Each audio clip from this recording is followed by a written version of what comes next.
Today, I tried to survive 100 days in Project Zomboid, but there's one catch. I have exactly 100 mods downloaded, and these mods change everything. From the zombies to the items to the map locations, and even perks. This was definitely the hardest challenge I've done yet, so let's not waste any more time and get right into it.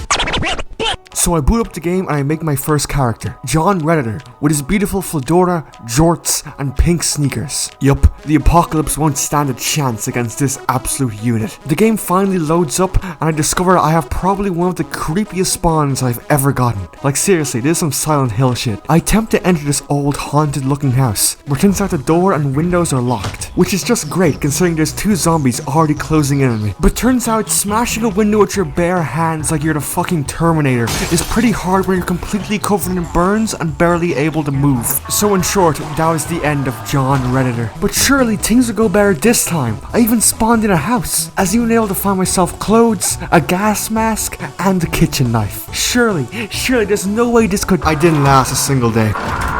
Next attempt, I started in a school gymnasium. It seems like I was playing musical chairs when the apocalypse started, and the ground seems burnt. I'm going to assume I was in a game of musical chairs gone wrong. I won too many times, so they stripped me down, set me on fire, where I went into a coma. Once I finally woke up, the zombie apocalypse has started. And yeah, that's the lore in this guy. Don't get too attached to him. There's a good chance he dies before he sees the second day. But who knows, maybe this is the run. But anyway, I stole some clothes and a backpack from the changing room, and then moved to the faculty closet looking for supplies. That's when I found out I had the supernatural ability to manifest small basements. What? Why can't I do this? Well, I guess I can just manifest small basements now. This is probably the lamest superpower to ever exist. So, with a new backpack, my body fully clothed, and the ability to create small basements on will, I decided to leave gymnasium and start heading towards the main school. I smashed the window to get my way in, and ended up slicing my hand open in the process. Luckily, I was able to quickly bandage it up.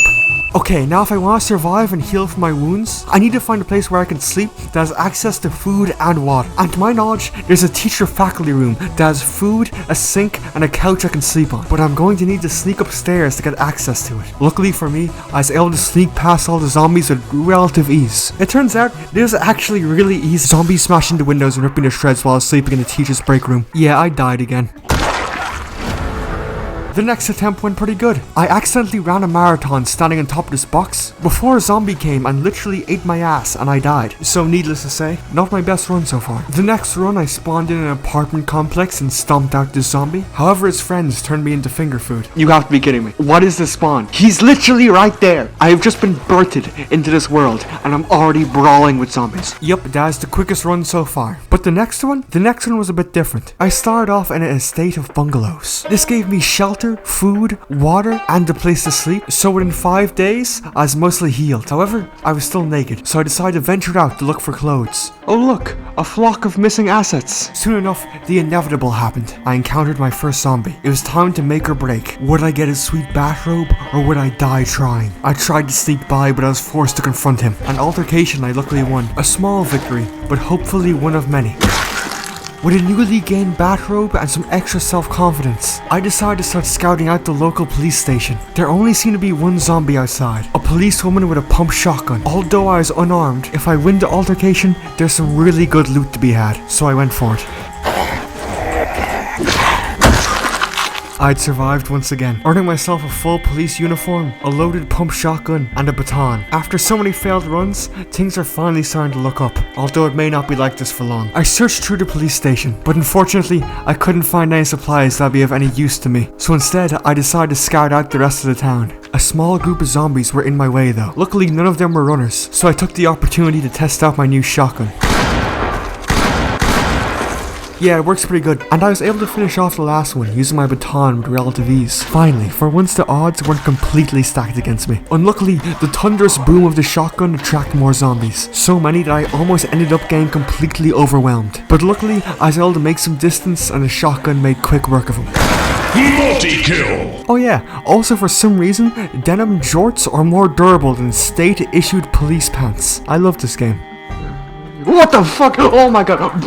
I think I just shit my pants a little bit. Well, but there he was. The gun's first sprinter. Yup, it turns out trailing behind the horde was a couple of sprinters. Luckily, they're spaced out, so I was able to take them on one at a time. But still, concerning seeing how many there seems to be in this town. After all that fighting, I decided to take refuge in this abandoned restaurant. My bandages were starting to get dirty and I didn't want my wounds to get infected. Along with that, didn't want to keep getting into fights and bite off more than I can chew. So I ate some food, drank some water, learned a few things reading books, and then I went to sleep. The next morning I left the shop, got into a fight with a few more zombies, and decided to continue exploring the town, looking for more supplies. Mostly medical, but of course, also for better armor and more shotgun shells, which I made more scarce in the world creation. Oh, you gotta be fucking kidding me. There's a horde of sprinters right next to the ambulance. Things are going pretty bittersweet. I found an ambulance that was sure to be chocked up with medical supplies. However, it is surrounded by a horde of sprinters. And along with that, to get to it, I'd have to sneak past a whole different group of sprinters. It's not like any of that mattered though, because I didn't move on them,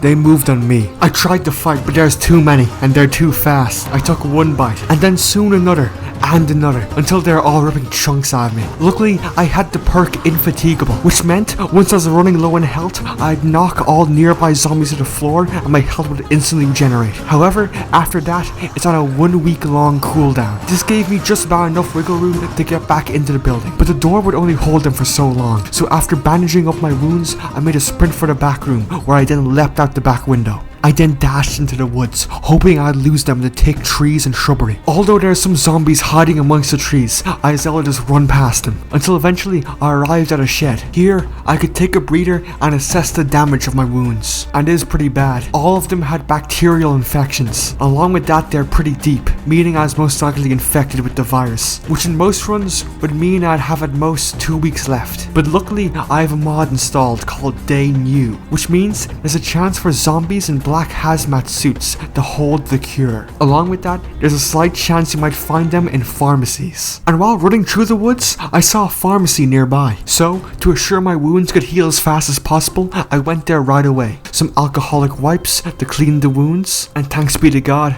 I found myself some antibiotics to help fight off bacterial infections, and some Zombrid the cure. So hopefully that meant I'd live for the next 2 weeks, and then hopefully the next 70 days after that. So after that, I kind of just ran around for a bit, breaking into various houses and shopping malls, just looking for general supplies to stock up on that I need for survival. Almost went south a few times though, had a couple of close shaves. Okay, this is pretty good. You could use the liquor as a disinfectant and... Oh shit! Okay! Oh my god. Okay. Yeah, probably shouldn't go in there. There's a... There's a good few of them. Hey guys, how's it going? There's a meeting for residents of Stupid Town. Oh god, they broke the window. Oh god. Okay, run. They broke the fucking window. But besides from that, the next couple of days on the road went pretty good. Even found myself a sledgehammer, which out of all the melee weapons, has one of the highest damage outputs in the game, at the cost of taking a lot of stamina. Still, it's pretty good to have, even if you need an 8-hour nap and a 3-course meal after 3 swings. A few days later, I stuck into this barn, where I planned to lure zombies and try out this beast of a weapon. And oh yeah, this sledgehammer is some good shit. It arouses things in me I didn't even know could be aroused. Beautiful, beautiful weapon.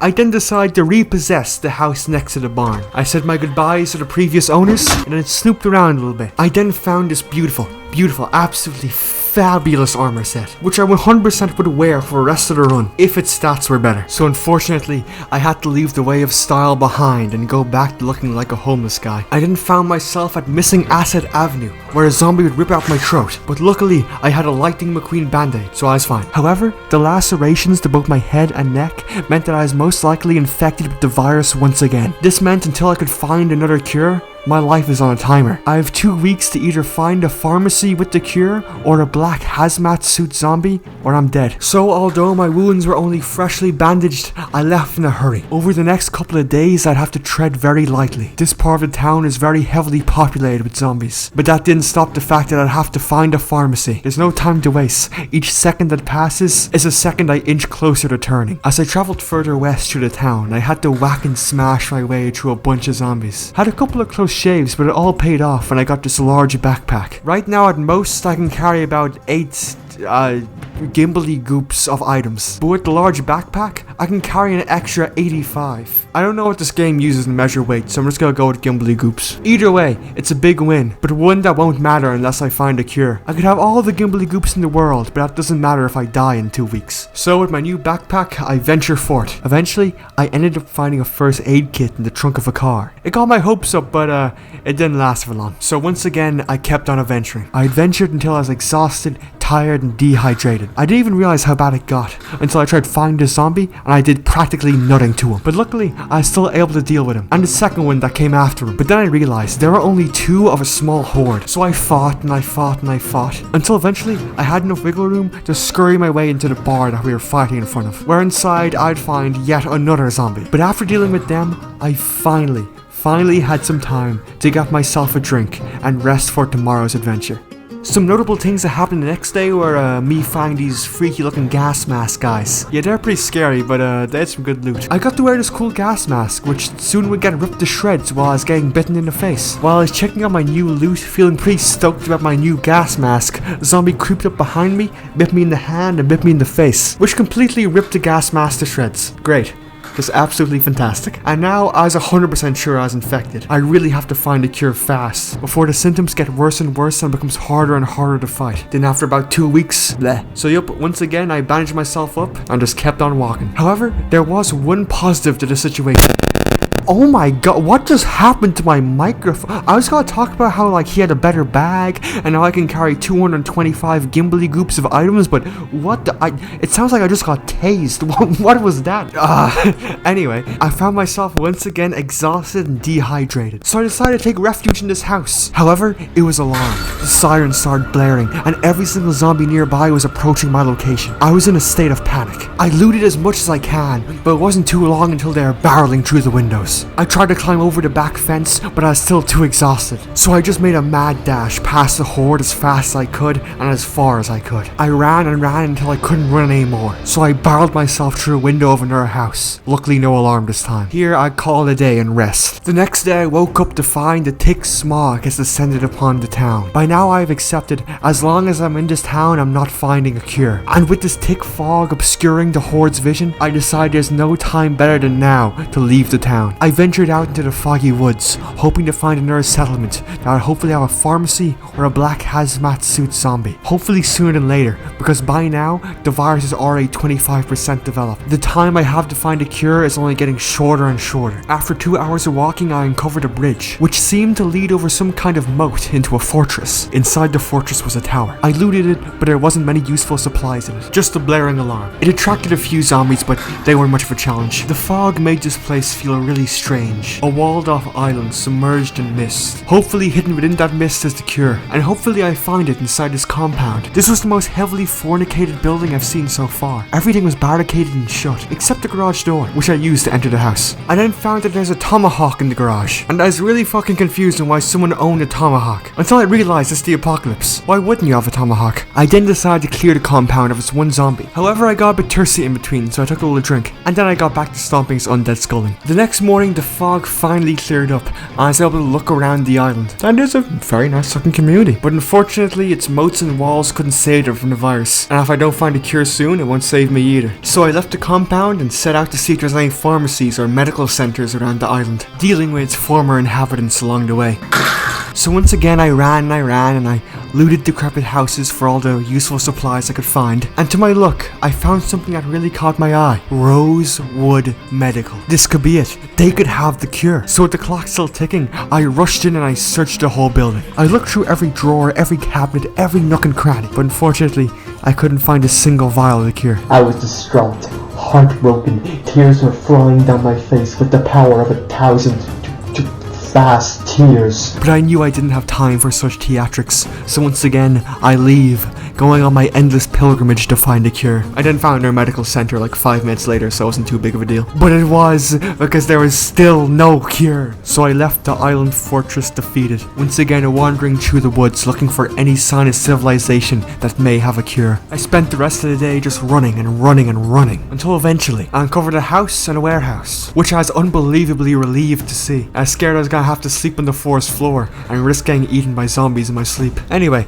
look at all my effects. I needed some rest. Did almost get mauled by some factory workers a few times. That wasn't very cool. But in the end, it all worked out fine and I slept in the house nearby. The place was pretty rickety looking, but what do you expect from the apocalypse? It had food and a bed, and that's all I really needed. The next morning, I set back out into the endless woods. I walked along a rough dirt trail littered with undead hikers and campers. Luckily, my sledgehammer and tomahawk made quick work of him though. But there's one particular zombie that really caught my eye. It was him. The hazmat suit. But he is surrounded by what seemed to be an unending horde. If I wanted to loot his body and see if he had the cure, I'd have to take on all of them. But time has been ticking too long. If I don't risk dying here, I may certainly die soon. So I fought. I swung and I swung and I swung and I stomped. And I had a good few close shaves. I got bit in the neck, but luckily I was able to scuttle off and bandage myself up. It happened twice actually. If this was a sprinter horde, I'd surely be dead. But luckily, I was just about able to run off in time and bandage myself up. And before I knew it, the horde was dead. So with the horde dead, I finally took the ampule. A decision I would actually regret. Because you see, I'm in the middle of the woods, miles and miles from any sort of civilization, on a trail littered with zombies, and the sun is starting to set. So I run and I run and I run until I can't run anymore. I'm forced to sleep on the ground. And luckily, I wake up the next morning with a scratch on me. Maybe I was just being paranoid. Yeah, I'm so far out. There's nothing out here. What was I worrying about? Oh, sweet shit. Oh my. Okay, maybe I had something to worry about. I realized I need to find civilization fast. Somewhere strong and sturdy where I could set up a base. Out here I can be attacked any moment from any angle. And if I get bit again, I'm gonna need to find another cure. So I start following the train tracks. Surely that'll lead to civilization. Because last time I checked, trains don't occur naturally. But eventually I had to give in to the fatigue. I curled up next to the signpost and went to sleep on the floor. What a horrible mistake that was. A group of sprinters snuck up on me while I was sleeping. Ended up biting me in the hand twice. Just fucking perfect. At this point I was feeling pretty demotivated. I felt like Sisyphus. Endlessly chasing a cure, and once I finally get it, I just become infected again. But at least now I had a game plan. I need to find a cure, and right after, set up base as quickly as possible. I can't leave myself vulnerable for even a second. And I may have found exactly what I'm looking for. A massive line of fences. Whatever's inside this big wire box must be pretty heavily protected. If I can find a cure in there, this will be the perfect place to set up base. In a heavily fortified, secluded area. So I made my way in and started to sniff about. Fought off a couple of walkers, came across a line of train carts, although unfortunately there's nothing useful inside of them, although it did provide good shelter for me to sleep safely. It seems like this was a place for trains to refuel and restock their carts. If I was able to find myself a hazmat zombie or a shipment of medical supplies, I could whip this place up into a base and be pretty well set for the rest of the run. However, it did have a bit of a zombie problem, which is both good and bad. It means a higher chance of a hazmat zombie spawning, however a lot more to fight, and much higher chances of me dying. But I was willing to take those risks. So for the next few days, I just spent fighting and fighting and fighting and fighting. Had a couple of close shaves in there, a good few found where I was sleeping, and a few more times I gassed myself out, barely able to swing, but I also couldn't run away. Had to save myself with some quick thinking. Dropped every item I had that was slowing me down, and luckily I was just about able to get away. But there was a concerning amount of times that I really thought the run was about to end. But eventually, it all paid off. I found myself a hazmat zombie, but of course, he was next to the biggest horde I've ever seen. I suppose it makes sense though. He's a lot less likely to spawn than the others, so it makes sense there's gotta be a lot more of them than him. And trust me, I'm not overstating how many zombies there were. Even if there's only 1/8 of this amount, if they were sprinters, I would die. I got so lucky they were walkers. Because genuinely, if only 1/8 of them were there, but they were sprinters, I would be ripped to shreds. Like a crashed famous pilot versus coconut crabs. Genuinely horrible, but luckily I was able to clutch up and pull through. However, this time I learned from my mistake. I was not going to take that ampule until I was 100% certain that I was in a safe environment. There's no point taking this cure if I'm gonna get bitten just 2 days later. So I started scouting out the area and found this amazing large hangar. A whole load of space, sinks, and storage filled with materials and tools. The perfect place to build a base. So I did. First I cleared out the hangar of any remaining zombies. Then I went just outside the fence and started cutting down some trees. Got myself some logs and some branches. I then started crafting and placing a whole load of crosses. This gave me some easy carpentry XP so I could level up a few times and start making walls and doors. Also, who knows, maybe the zombies are demonic. The crosses may ward them off. You never know. I then finally start building the walls. Then after another row of crosses, finally the door frame and then the door. And with that, the base was complete. And I'm gonna be honest, the days after that were pretty smooth sailing. Of course I still had my zombie encounters, but I needed them for food and supplies. Had a perk which made zombie drops better. And well, to be honest, that's about it. Kept on fighting, surviving, and before I knew it, I hit the 100 days. So I suppose that's it. 100 days of modded Project Zomboid. I hope you enjoyed.